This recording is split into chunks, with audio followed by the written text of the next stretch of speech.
Who said it was simple? There are so many roots to the tree of anger that sometimes the branches break before the bed. Sitting in Nedix, the women rally before they march, discussing the problematic girls they hire to set them free. An almost white counterman passes a waiting brother to serve him first, and the women neither notice nor reject the slighter pleasures of their slavery. But I, who am bound by my mirror as well as my bed, see causes and color as well as sex, as I sit and wonder, which me will survive all these liberations?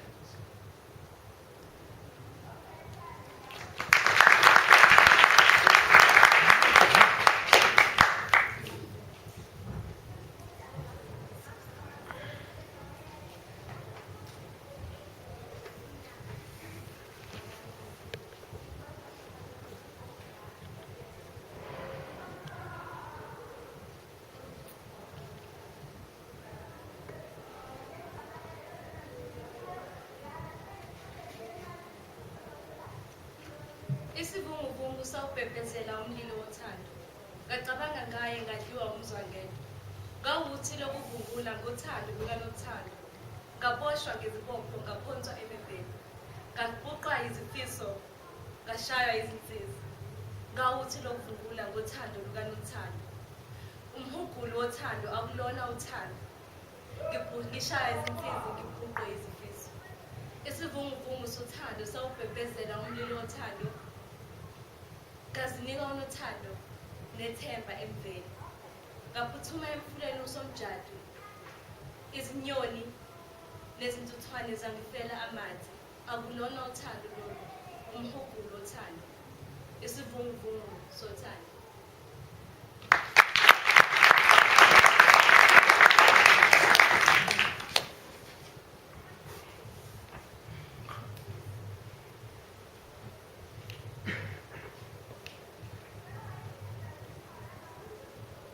A Zulu woman on the highway with burdened heart to bear, a slender Hindu following with black disheveled hair, and gaudy garments fluttering and jewels at her nose, her silver glitter as she goes. And at the door, soft wistful eyes, one of Ishmael's race, look mournfully upon the world. Oh, Arab woman, bought and sold. Oh, Hindu toy, redemption waits.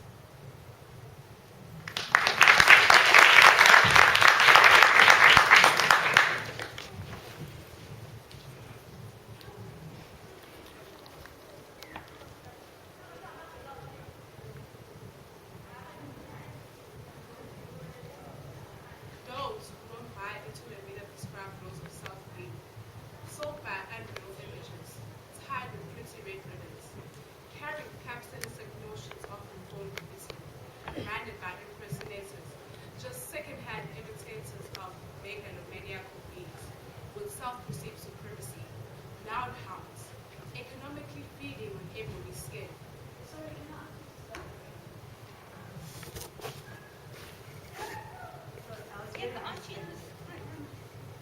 Quick, go backstage. Sorry,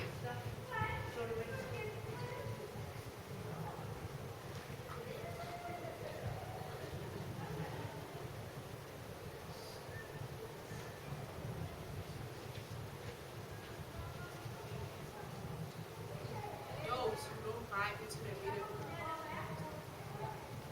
those who don't buy into the prescribed rules of self-being, sold by unreal images, tied with pretty red ribbons, carrying capitalistic notions of conformity, branded by impersonators, just second-hand imitators of megalomaniacal beings, with self-supreme supremacy, loud hounds, economically feeding on every skin, a fevered symptom and a lynch of life hardening.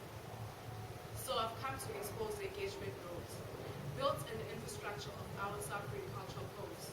Would they adverts they bulldoze our hope, demolish our kids' values and leave our morals in shackles? A quiet help gave me hope. So I chant to my sisters. So, to all the single ladies,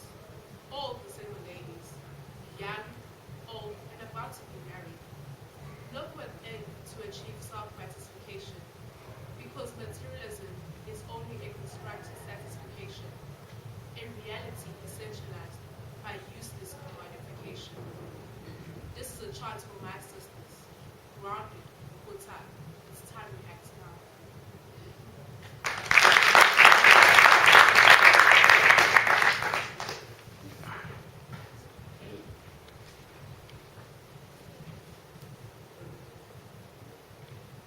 Why did you make me black, Lord? Lord, why did you make me black?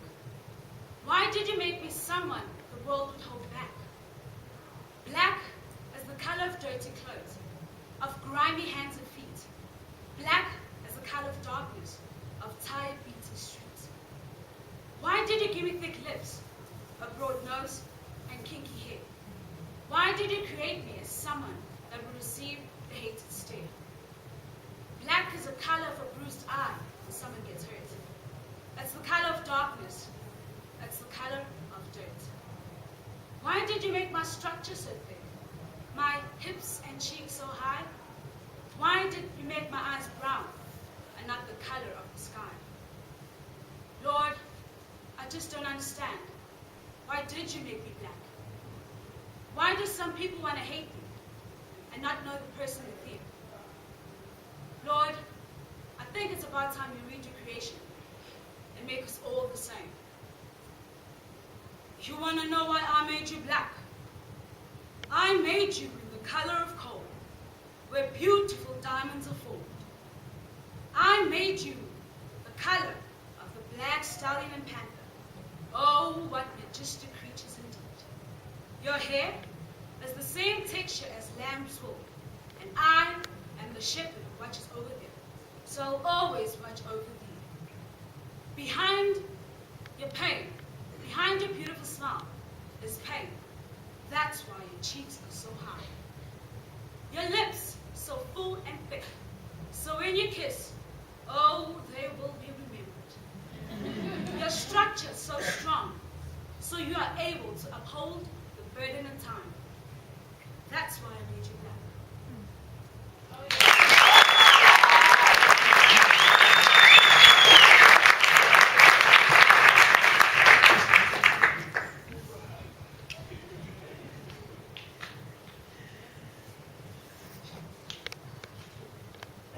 And as our world descends the path to nothingness, cruel becomes kind, friends become enemies. Therefore lament my dream and dawn the doers too. Create is now contrive. Imagined, merely know. Freedom, what makes a slave.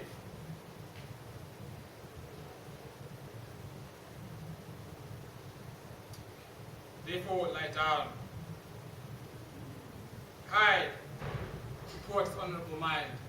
You thought yourself so wise, and much can be understood through yes and no. If they are the same, it's time you unbecame.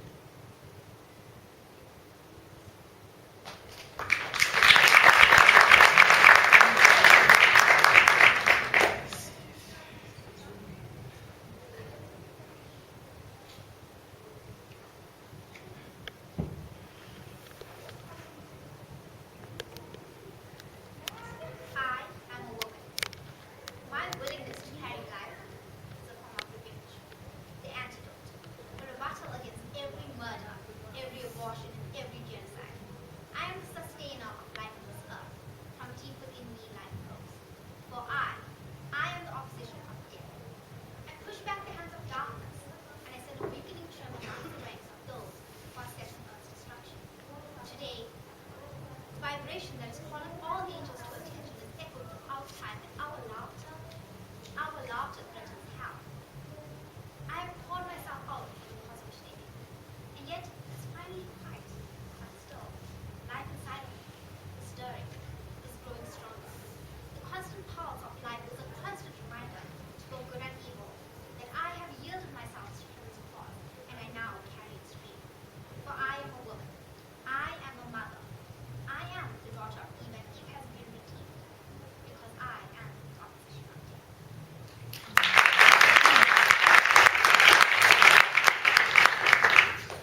Oedipal complex.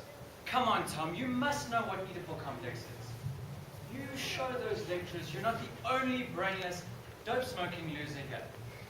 Get one step ahead of them. Throw Oedipal complex at them before they throw it at you. Tell them that men who drive fast cars are would-be motherfuckers, enclosing themselves in phallic wombs. And then you can go on to say that this is just the natural state of that South Africa is. They love it when you make their subject politically irrelevant. Tell them that the apartheid government is making South African men want to fuck their mothers. And this isn't just about drinking tea or driving cars. This is about men in brown uniforms flying over Angola in phallic womb aircraft, jumping out to kill women and children with phallic rifles. Come on, Tom, write this down or you'll forget it. And don't forget to show the parallels between tea and oral sex. Yes, well, you see, we drink tea through our mouths, and we pour it through a phallus. So, people who drink tea are revealing a subliminal desire to have oral sex.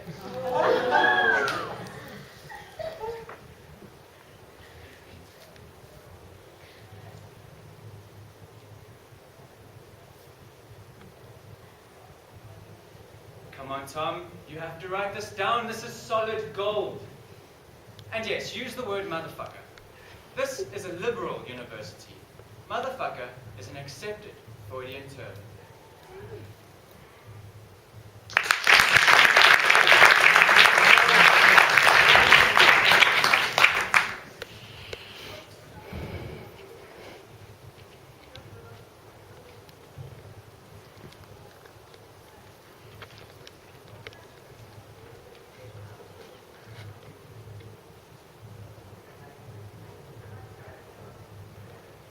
I hate the way you talk to me and the way you cut your hair. I hate the way you drive my car with those big combat boots. I hate it when you stare, even worse when you read my mind. I hate you so much, it makes me sick. It even makes me rhyme. I hate you so much, I hate the way I don't hate you. I hate the way you are always right, even worse when you lie. I hate it when you make me laugh, and worse when you make me cry. I hate you so much that I can't accept the way I'm treated. But I hate you so much that I hate you more for the fact that you never called, whereas you were just around me. Most of all, I don't hate the way I don't hate you, but I just hate the way I feel about you.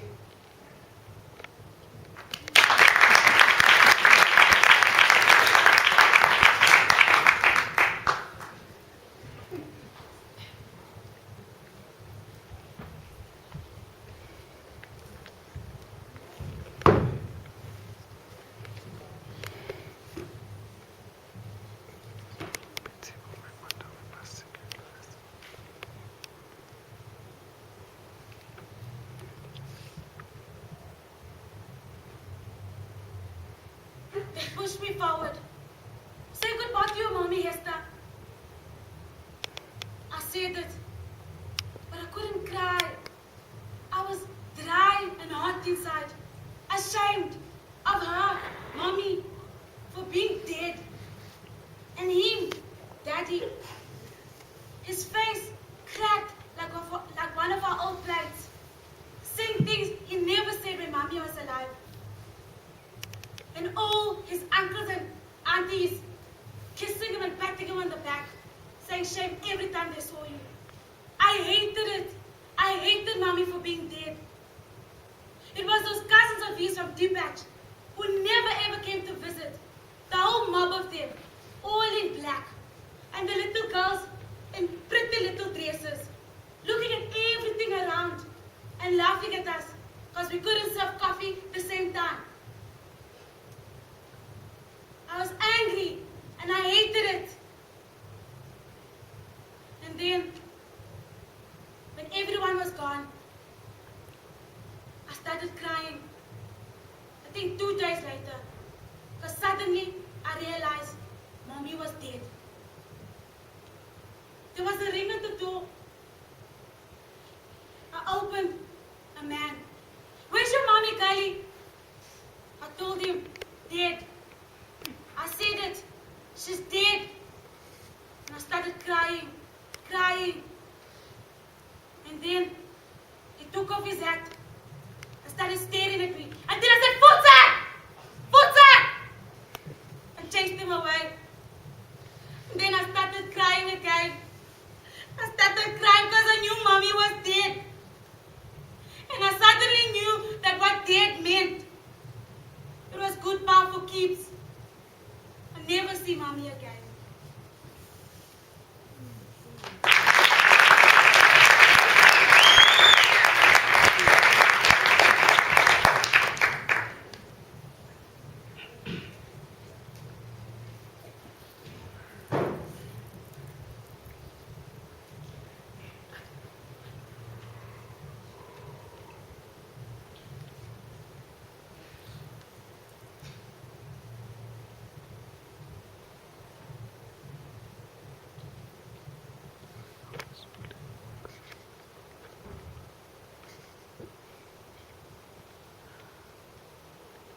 I'm really sorry, Mom. I know I should have been there, and you kept telling me, say goodbye now. You never know. And I didn't want to. Well, so are you happy? You were right. You were fucking right. All the time I had. And I never said goodbye to you. And let's get something here. I am not here to say goodbye to you now. I came to talk. Just talk. You and me. You know, I always wanted you to listen to me. This fucking sucks. You don't know how much this sucks. You're not supposed to be gone yet, Mom. And Penny, she is so fucking whiny. It's like she can't find another way to relate to me except to starve at me. And who do I have? None of my friends are in here, Mom. You know, family thinks that I tried to take Penny away.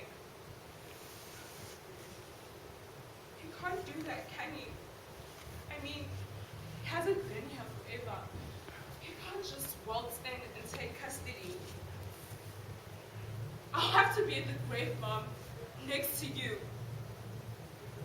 for him to take custody. I'm the only one who remembers you, Mom. Not even Penny remembers you.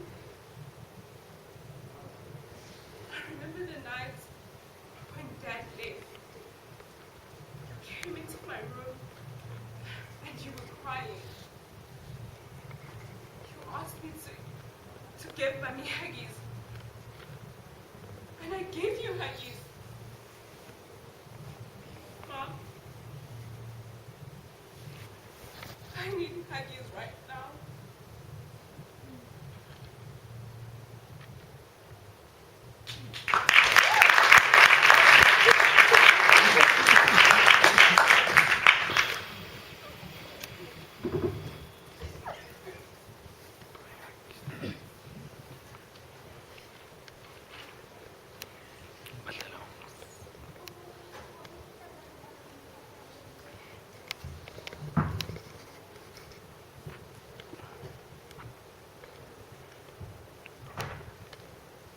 Ladies and gentlemen, don't feel let down. We know this ending makes some people frown. We had in mind a sort of a golden myth, then found that the ending had been tampered with. Indeed, it's a serious way of coping, leaving this issue open, especially since we live by your enjoyment. Frustrated audiences means unemployment. Whatever Optimus might have pretended, such things occur. What would you suggest? What is your answer? Because nothing's being arranged.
He died when I was 30 years old. And I was left with that fat cow over there to raise her up all by my lonesome. Can you imagine what that was like? Can you imagine that? Now what's that sitting next to her? That's what she married. Rich, I tell you. Money, money, money, only money. Where they got you from? Oh, here for a long time. Yeah, you can see you here for a long time. Oh, fancy. I had to raise all by myself. But at least they brought me from one farm. Put me in the sand. They brought me to a big fancy house. They made a nice place for me under the stores. Gave me a big old army blanket. And my own dish. And my very own dish. So what I got to? Nothing. I'm not complaining. Hey, isn't it supposed to be getting dark by now?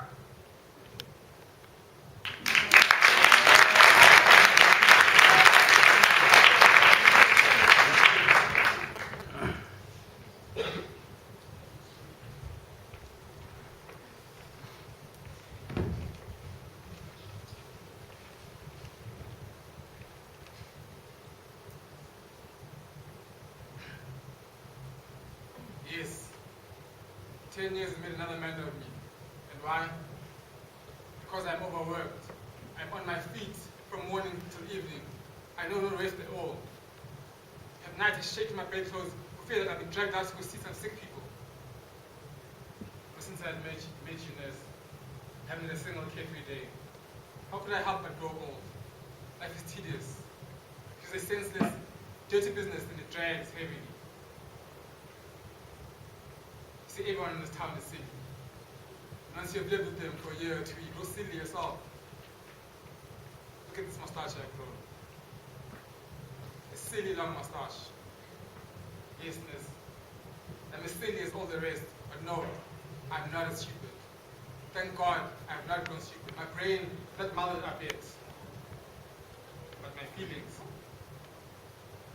have gone down. I need nothing. I ask for nothing. I know no one. I love no one. Except yourself, of course. See, when I was a child, I had a nurse just like you.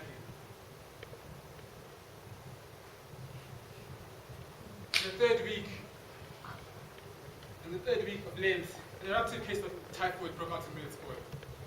And I was sent there. The peasants were laid out, stretched out side by side. And the calves and pigs are running around amongst the sick. How filthy it was. And such smoke. I slaved amongst those people all day. I hadn't had a crumb to eat.